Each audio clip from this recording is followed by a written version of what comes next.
ഈശോ മിശിഹായ്ക്ക് സ്തുതിയായിരിക്കട്ടെ. ജാൻ എസ് മീഡിയയിലേക്ക് എല്ലാവർക്കും സ്വാഗതം. ന്യായാധിപന്മാരുടെ പുസ്തകം 6-ാം അധ്യായം 39 വചനഭാഗങ്ങളിൽ നിന്ന് 67 ചോദ്യങ്ങളും ഉത്തരങ്ങളുമാണ് ഈ വീഡിയോയിൽ ഉൾപ്പെടുത്തിയിരിക്കുന്നത്. 6-ാം അധ്യായത്തിൻ്റെ തലക്കെട്ട് ഗിദെയോൻ. നമുക്ക് ചോദ്യോത്തരങ്ങളിലേക്ക് പോകാം. ചോദ്യം 1. തിന്മ ചെയ്ത ഇസ്രായേൽ ജനത്തിനെ കർത്താവ് ആരുടെ കയ്യിലാണ് ഏൽപ്പിച്ചത്? മിദിയാൻകാരുടെ. 2. ഇസ്രായേൽ ജനത്തിനെ കർത്താവ് എത്ര വർഷത്തേക്കാണ് മിദിയാൻകാരുടെ കയ്യിൽ ഏൽപ്പിച്ചു കൊടുത്തത്? 7 വർഷത്തേക്ക്. 3. മിദിയാൻകാരെ ഭയന്ന് ഇസ്രായേൽക്കാർ എന്തെല്ലാമാണ് നിർമ്മിച്ചത്? പർവ്വതങ്ങളിൽ മാളങ്ങളും ഗുഹകളും ദുർഗങ്ങളും നിർമ്മിച്ചു. അപ്പം 3 കാര്യങ്ങളാണ് ഇസ്രായേൽക്കാർ മിദിയാൻകാരെ ഭയന്ന് നിർമ്മിച്ചത്: പർവ്വതങ്ങളിൽ ഗുഹകൾ, മാളങ്ങൾ, ദുർഗങ്ങൾ. 4. ഇസ്രായേൽക്കാർ വിത്ത് വിതച്ചു കഴിയുമ്പോൾ അവരെ ആക്രമിച്ചിരുന്നത് ആരെല്ലാം? മിദിയാൻകാരും അമലേക്യരും പൗരസ്ത്യരും. 5. മിദിയാൻകാരും അമലേക്യരും പൗരസ്ത്യരും ഇസ്രായേൽക്കാരുടെ എവിടം വരെയുള്ള വിളകളാണ് നശിപ്പിച്ചിരുന്നത്? ഗാസായുടെ പരിസര പ്രദേശങ്ങൾ വരെയുള്ള.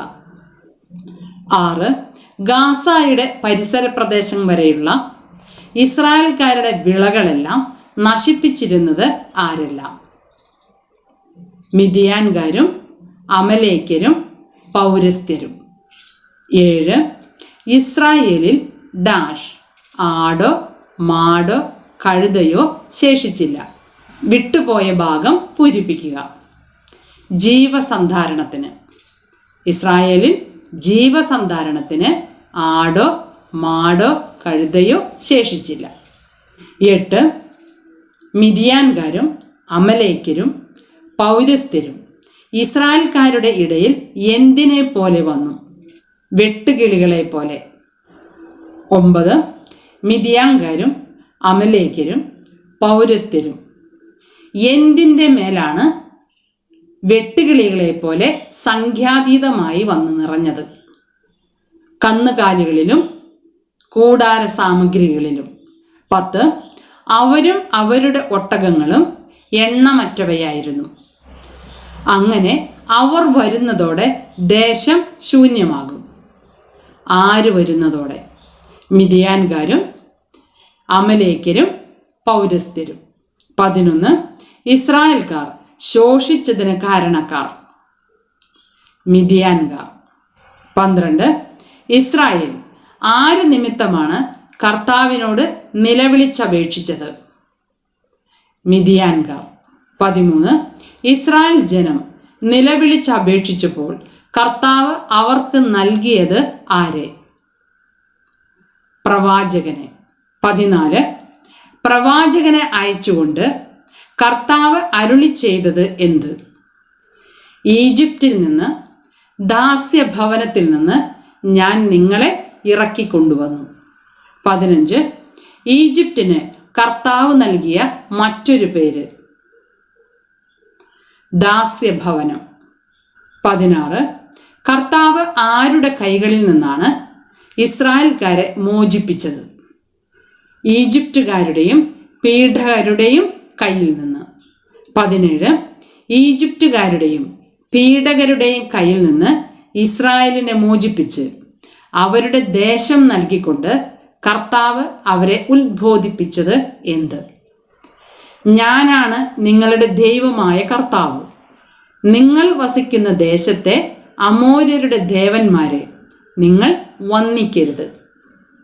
18. ദൈവമായ കർത്താവിൻ്റെ ഇസ്രായേൽക്കാരോടുള്ള ഉത്ബോധനം എന്തായിരുന്നു? അമോര്യരുടെ ദേവന്മാരെ വന്ദിക്കരുതെന്ന്.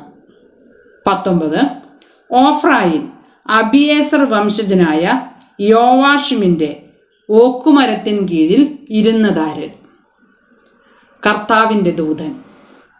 20. കർത്താവിൻ്റെ ദൂതൻ ഏതു മരത്തിൻ്റെ കീഴിലാണ് ഇരുന്നത്? ഓക്കുമരത്തിൻ്റെ. 21. യോവാഷ് ഏത് വംശജനായിരുന്നു? അബിയേസർ വംശജൻ. 22. യോവാഷിൻ്റെ പുത്രൻ്റെ പേര്? ഗിദയോൻ. 23. ഗിദയോൻ ചെയ്തുകൊണ്ടിരുന്നത് എന്തായിരുന്നു? മുന്തിരിച്ചക്കിൽ ഗോതമ്പ് മെതിക്കുകയായിരുന്നു. 24. മിദിയാൻകാർ കാണാതിരിക്കുന്നതിന് മുന്തിരിച്ചക്കിൽ ഗോതമ്പ് മെതിച്ചുകൊണ്ടിരുന്നത് ആര്? ഗിദയോൻ. 25. ഗിദയോന് പ്രത്യക്ഷപ്പെട്ടത് ആര്? കർത്താവിൻ്റെ ദൂതൻ. 26. കർത്താവിൻ്റെ ദൂതൻ ഗിദയോനെ അഭിസംബോധന ചെയ്തത് എങ്ങനെ? ധീരനും ശക്തനുമായ മനുഷ്യ, കർത്താവ് നിന്നോടുകൂടെ. 27. പ്രഭോ, കർത്താവ് ഞങ്ങളോട് കൂടെ ഉണ്ടെങ്കിൽ എന്തുകൊണ്ടാണ് ഇതെല്ലാം ഞങ്ങൾക്ക് സംഭവിക്കുന്നത്? ആര് ആരോട് ചോദിച്ചു? ഗിദയോൻ കർത്താവിൻ്റെ ദൂതനോട്. 28. എന്നാൽ ഇപ്പോൾ കർത്താവ് ഞങ്ങളെ ഉപേക്ഷിച്ച് ആരുടെ കയ്യിൽ ഏൽപ്പിച്ചിരിക്കുന്നു എന്നാണ് ഗിദയോൻ പറഞ്ഞത്? മിദിയാൻകാരുടെ. 29. നിന്റെ സർവശക്തിയോടും കൂടെ പോയി ഇസ്രായേലരെ മിദിയാൻകാരുടെ കയ്യിൽ നിന്ന് മോചിപ്പിക്കുക. ഞാനാണ് നിന്നെ അയക്കുന്നത്. ആര് ആരോട് പറഞ്ഞു? കർത്താവ് ഗിദയോനോട്. 30. ഗിദയോൻ ഏത് ഗോത്രത്തിൽപ്പെട്ടവനാണ്? മനാസെ. 31. മനാസയുടെ ഗോത്രത്തിൽ ഏറ്റവും ദുർബലമായ വംശം ആരുടേത്? ഗിദയോൻ്റെ. 32. ഒറ്റയാളെന്ന പോലെ മിദിയാൻകാരെ നിഗ്രഹിക്കാൻ കർത്താവ് നിയോഗിച്ചതാരെ? ഗിദയോനെ. 33. കർത്താവാണ് സംസാരിക്കുന്നത് എന്ന് തിരിച്ചറിയാൻ ഗിദയോൻ കർത്താവിനോട് ആവശ്യപ്പെട്ടതെന്ത്? അടയാളം. 34.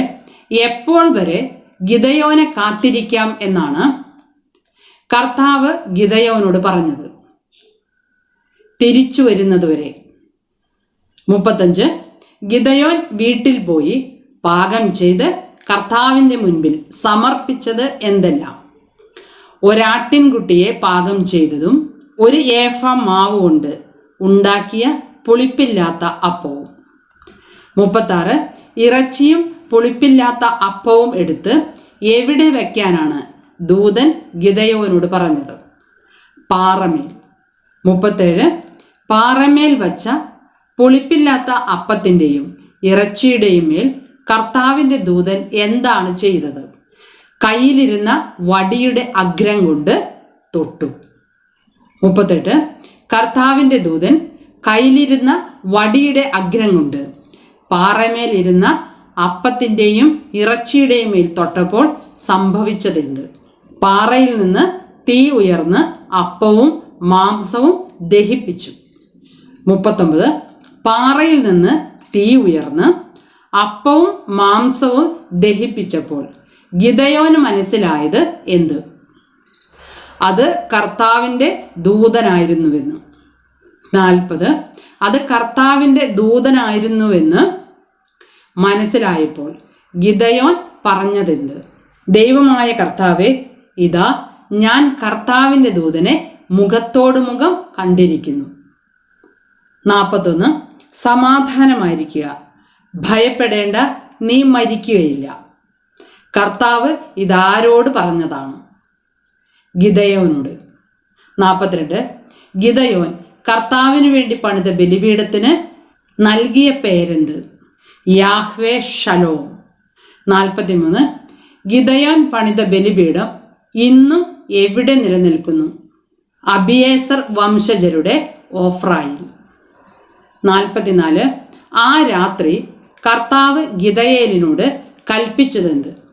3 കാര്യങ്ങളാണ് കർത്താവ് ഗിദയോനോട് പറഞ്ഞത്. 1. നിന്റെ പിതാവിൻ്റെ 7 വയസ്സുള്ള രണ്ടാമത്തെ കാളയെ കൊണ്ടുവരിക.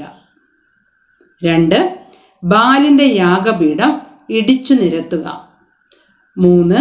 അശേര പ്രതിഷ്ഠ വെട്ടിവീഴ്ത്തുക.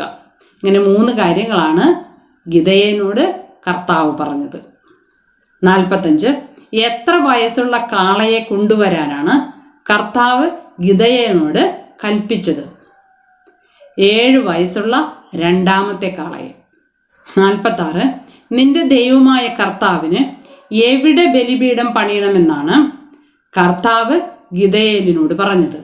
ദുർഗത്തിൻ്റെ മുകളിൽ കല്ലുകൾ യഥാക്രമം അടുക്കി. 47 കർത്താവ് ഗിദെയേലിനോട് പറഞ്ഞ രണ്ടാമത്തെ കാളയെ ദഹനബലിയായി അർപ്പിക്കേണ്ടത് എന്തിൻ്റെ തടി കത്തിച്ചാണ്? അശേര പ്രതിഷ്ഠയുടെ തടി കത്തിച്ച്. 48 കർത്താവ് പറഞ്ഞതുപോലെ ചെയ്യാൻ ഗിദെയോൻ എത്ര പേരെയാണ് കൂടെ കൂട്ടിയത്? വേലക്കാരിൽ 10 പേരെ. 49 കർത്താവ് പറഞ്ഞതുപോലെ ഗിദെയോൻ ചെയ്തതെപ്പോൾ? രാത്രിയിൽ. 50 ഗിദെയോൻ ഭയപ്പെട്ടത് ആരെയെല്ലാം? കുടുംബക്കാരെയും പട്ടണവാസികളെയും. 51 അതിരാവിലെ എണീറ്റ പട്ടണവാസികൾ കണ്ടതെന്തെല്ലാം? 3 കാര്യങ്ങളാണ് വചനത്തിൽ സൂചിപ്പിച്ചിരിക്കുന്നത്. 1 ബാലിൻ്റെ യാഗപീഠം തകർത്തിരിക്കുന്നത്. 2 അശേര പ്രതിഷ്ഠ നശിപ്പിച്ചിരിക്കുന്നത്. 3 പുതിയതായി പണിത ബലിപീഠത്തിൽ രണ്ടാമത്തെ കാളയെ അർപ്പിച്ചിരിക്കുന്നത്. 52 ഗിദെയോൻ മരിക്കണമെന്ന് പറഞ്ഞതാര്? പട്ടണവാസികൾ. 53 പ്രഭാതത്തോടെ ആര് വധിക്കപ്പെടുമെന്നാണ് യോവാഷ് പറഞ്ഞത്? ബാലിന് വേണ്ടി നിൽക്കുന്നവർ. 54 അവൻ ദൈവമാണെങ്കിൽ സ്വയം പോരാടട്ടെ. അവൻ്റെ യാഗപീഠമല്ലേ നശിപ്പിക്കപ്പെട്ടിരിക്കുന്നത്? ഇവിടെ അവൻ ആരാണ്? ബാൽ. 55 ജറുബാൽ എന്ന വാക്കിൻ്റെ അർത്ഥം എന്ത്? ബാൽ തന്നെ അവനെതിരായി മത്സരിക്കട്ടെ. 56 ജറുബാൽ എന്ന പേര് ലഭിച്ചതാർക്ക്? ഗിദെയോന്. 57 ജസ്രയേൽ താഴ്വരയിൽ താവളമടിച്ചത് ആരെല്ലാം? പൗരസ്ത്യർ, മിദിയാൻകാർ, അമലേക്യർ. 58 കർത്താവിൻ്റെ ആത്മാവ് ആവസിച്ചത് ആരിൽ? ഗിദെയോനിൽ. 59 കർത്താവിൻ്റെ ആത്മാവ് ഗിദെയോനിൽ പ്രവേശിച്ചപ്പോൾ കാഹളം ഊതിയ ഗിദെയോൻ ആഹ്വാനം ചെയ്തത് ആരെ?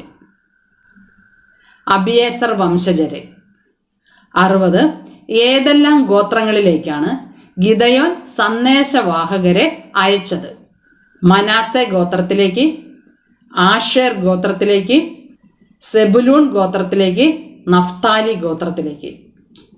61 ഗിദെയോൻ രണ്ടാം തവണ പരീക്ഷണം ചെയ്തത് എന്തുപയോഗിച്ചാണ്? ആട്ടിൻ രോമം കൊണ്ടുള്ള വസ്ത്രം ഉപയോഗിച്ച്. 62 ആട്ടിൻ രോമം കൊണ്ടുള്ള വസ്ത്രത്തിൽ എന്ത് കാണണമെന്നാണ് ഗിദെയോൻ കർത്താവിനോട് ആവശ്യപ്പെട്ടത്? മഞ്ഞ് കാണപ്പെടണം എന്ന്. 63 കളം മുഴുവൻ എങ്ങനെയാണ് കാണപ്പെടേണ്ടത്? ഉണങ്ങി. 64 രണ്ടാമത്തെ പരീക്ഷണം കഴിഞ്ഞ് ഗിദെയോൻ അതിരാവിലെ ദൈവത്തോട് പറഞ്ഞതെന്ത്? അങ്ങയുടെ കോപം എൻ്റെ മേൽ ജ്വലിക്കരുതേ. 65 അങ്ങയുടെ കോപം എൻ്റെ നേരെ ജ്വലിക്കരുത് എന്ന് പറഞ്ഞുകൊണ്ട് ഗിദെയോൻ കർത്താവിനോട് പറഞ്ഞതെന്ത്? ഒരു പ്രാവശ്യം കൂടി രോമവസ്ത്രം കൊണ്ട് പരീക്ഷണം നടത്തട്ടെ. 66 രോമവസ്ത്രം കൊണ്ടുള്ള പരീക്ഷണം എങ്ങനെയാണ് നടന്നത്? രോമവസ്ത്രം ഉണങ്ങിയും നിലം മുഴുവൻ മഞ്ഞുതുള്ളി വീണതായും കാണണം. 67 എത്ര പരീക്ഷണങ്ങളാണ് ഇസ്രായേലിനെ ഗിദെയോനാണ് വീണ്ടെടുക്കുന്നത് എന്ന് കാണിക്കാൻ നടന്നത്? 3 പരീക്ഷണങ്ങൾ.